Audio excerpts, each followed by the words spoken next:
Hey everybody, welcome back to BK's Bullets. Today we're going to talk about Sean Gordon Murphy's Batman, Curse of the White Knight, #1.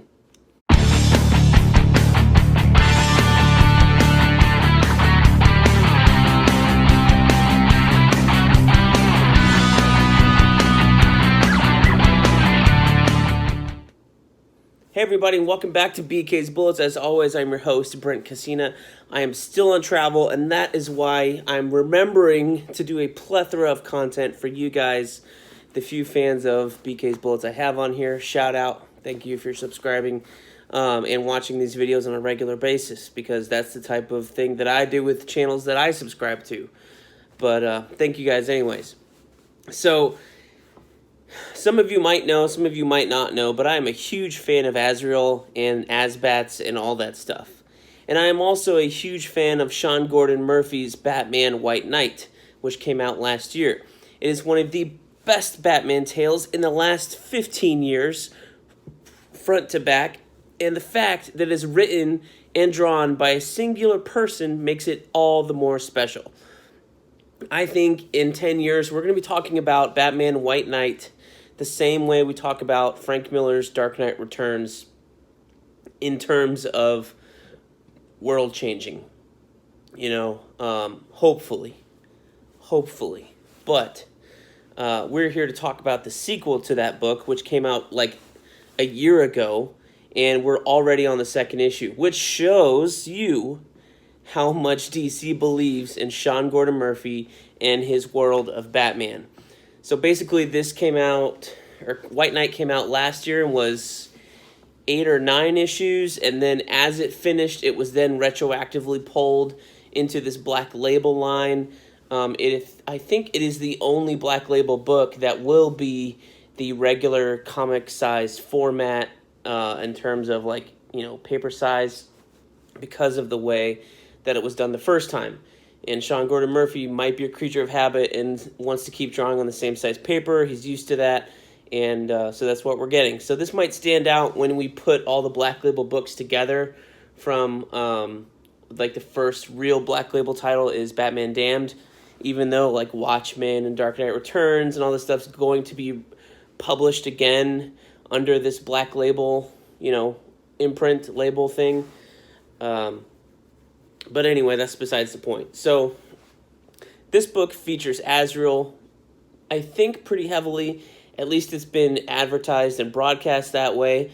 And because it features Azrael, I am a sucker for it, and I am super excited about this book. I have had this, there's a splash page in the middle of this, or not the middle, but in the beginning of this book, and it's basically like the movie poster for the book, right? It's got Batman swinging across the rooftops, Joker on one side and Azrael on the other. That thing has been my wallpaper on my work computer for months, ever since this book was announced and Sean Gordon Murphy put it up on Twitter. He's got another image where he drew Azrael, his version of him, and he looks awesome. He's got the flaming sword, he's got the hood, he's got the red mask, all this stuff. Perfect Azrael. Now, you're going, okay, Brent, I know who Batman is, I know who the Joker is, who is Azrael? Well, let me give you a quick timer that's hopefully less than 10 minutes. Azrael is a character named Jean-Paul Valley, and in the original comics back in the 90s, he first appeared in this book called Sword of Azrael. It's a miniseries written by Denny O'Neil, who is one of the best Batman writers ever, and drawn by Joe Quesada before he jumped ship to Marvel and never came back. He's now the chief creative officer of Marvel Comics, or Marvel whatever. So he's a big wig up there. But he used to be an artist. He drew on X Factor. He drew on X-Men and his own stuff. But the first thing that really put him on the map was design this Azbat suit. And he did a great job. And this Azrael suit, he designed it. So he gets creator credit for Azrael as well as Denny O'Neil. So Jean-Paul Valley was his character who was a descendant of another, and brainwashed into this Order of St. Dumas, who have they call it the system, and it brainwashes you into becoming like a killer, basically. And then they're kind of a religious cult, an offshoot of the Knights Templar, so they have all of this medieval knight Christian imagery to them, and that creates a layer of like coolness and factor because you're doing medieval knights versus Batman, basically. So when Batman got his back broken by Bane, he picked this guy because it was controversial. I mean, the editors picked this guy because it's going to be controversial and sell to be the next Batman, as opposed to Dick Grayson, which happened twice later on. So Batman had to come back because Jean-Paul Valley essentially went nuts in the Batsuit between his conditioning to be Batman's like protege and not kill people, and the conditioning he had in his brainwashing from the system saying to kill people. They were going at each other, and it basically broke his mind, and he went nuts, and Batman took back the mantle, and then Jean-Paul Valley said, screw this, I'm going to go be Azrael, and then he had a solo series written by Denny O'Neil, exclusively written by Denny O'Neil for 100 issues, and it ended in the 2000s. I've only read some of them. I haven't read all of them.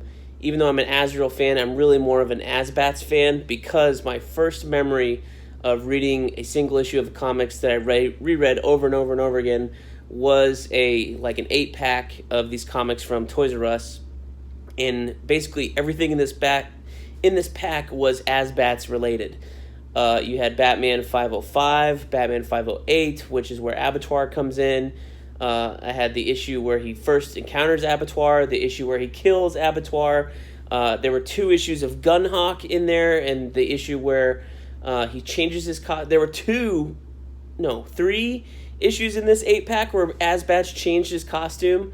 And also at the end of this issue was the Night's End finale, Legends of the Dark Knight number 63, drawn by Barry Kitson, where Batman, Bruce Wayne, retakes the mantle of Batman back from Jean-Paul Valley, and Jean-Paul Valley kind of breaks out of his psychosis. So I have reread these 8 issues over and over and over and over and over again throughout the years, which is why I collected the whole new Nightfall saga, which is now 9 trade paperbacks. I did a video breaking them down. There'll probably be a link at the end tag here.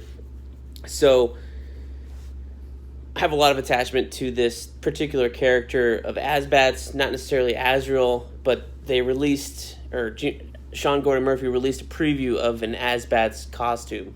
So it is coming in Curse of the White Knight. So enough about Azrael, Azbats, my love for it. Let's talk about the book itself. Now, this is just a first issue, and unlike Batman White Knight, which had a hell of a first issue, at least it did to me, because you had Sean Gordon Murphy's writing, his punk style, energetic, frenetic artwork, which I had never seen before in that issue. A lot of energy in his artwork. That's always really strong, really good. That first issue and the whole idea of the Joker going good, all that stuff was introduced there in that first issue. So it was like a slam bang, hit you over the face first issue. This one, not so much. It feels more like a true sequel. We're taking place, it seems like, right after the events of the White Knight series, and there's not a whole lot of background on Azrael or what's going on right now. It's all set up. So I believe the rest of this series will be better, but I'm hoping they're going to get more quickly to where they want to go, as opposed to the long, drawn-out stuff that you usually get in comics. Although this particular series feels more like it's going in that direction, whereas White Knight was off to the races from the very beginning. So that is a little unfortunate, and I didn't like the issue as much as I wanted to because of that reason. And I had a lot of hype built up, and you basically don't get to see Azrael in costume at all, other than like the splash promo pages that are in this book. So that's a little unfortunate. So what's good about this book? Well, Sean Gordon Murphy's art is still good. I think the setup, once again, we're trying to set up the ancient history of Gotham, which many, many people have tried. Scott Snyder has done it in Batman Gates of Gotham. Who else did? Grant Morrison did it in his run with Batman, dating all the way back to the Stone Age, in this Bat clan that was worshiping their god Barbatos, who then turned into the big bad for DC Metal from Scott Snyder. And there's a whole lot of people who have tried to inject stuff back into the Wayne past, and none of it's really felt like it clicked that much. So this one's starting off in the 1600s, where you have Lord Wayne battling in Arkham, But, all this scene is about is Lord Wayne pushing this Arkham guy into a well, and him falling down. And, Batman discovers these bones later on in this issue. We don't really know where that's going. One thing I did notice is that there's a third guy in this fight. And this third guy is dressed as maybe a priest or a monk, or maybe he is the original Azrael in the 1600s. But he's got the crest and the colors of the Order of Saint Dumas. That's traditionally that's what they looked like in the Batman comics. So I think that's going to come into later in the play, or later in the series. Then we jump around. Joker escapes. Batman's investigating why, and it's picking up on all the threads from White Knight about the Batman Devastation Fund, which was the theory that the elites in Gotham were using this fund to rebuild real estate that had been trashed by Batman and the villains in order to make a big buck on it. So it's pulling on those threads from the last series. But what is cool about this issue is that it is the return of the Joker, whereas the first series, you got rid of the Joker very quickly, and he kind of peeked in and out. But this series, we're getting, doesn't seem like we're getting a whole lot of Jack Napier. We're getting a whole lot of the Joker, because the Joker is, super upset that Jack Napier did everything he did for Gotham, which was a lot of good things, and he's out to tear down everything that Jack Napier has built. He's out to tear down Batman, and he's going to do it using this guy, Jean-Paul Valley, who we assume is going to be called Azrael. He finds him. This guy is older. He looks kind of like a war-torn soldier. He's got tattoos of Hell's Angels maybe on his shoulder, probably Order of Saint Dumas. I bet he's got a military background. They drop things about were you in the army, because he's in a doctor's office. But he's a janitor in a church when at the end of the issue. And the Joker drops in on him and is basically setting him up to be his pupil, probably. And maybe the Joker is going to brainwash this poor guy into becoming Azrael and trying to take down Batman. So basically we're getting the Sword of Azrael mixed in with Batman Knight's End. So it seems like it might be a really interesting remix of all of these 90s stories that many people love and many people didn't like. So I am intrigued. I will be getting pretty much every issue of this series. I'm going to get the collection. Hopefully there's a hardcover first, and I can get that, and then maybe I'll upgrade my White Knight copy to a hardcover and have both of those next to each other. That would be really cool. But yeah, I'm excited. I think I'm in for this series, and when it all wraps up, we will be back with a final verdict and a final review. So let me know if you guys like this issue. Let me know if you didn't. Please, thank you for watching. Comment, rate, subscribe, all that stuff. And as always, we will see you guys next time in the Funny Pages.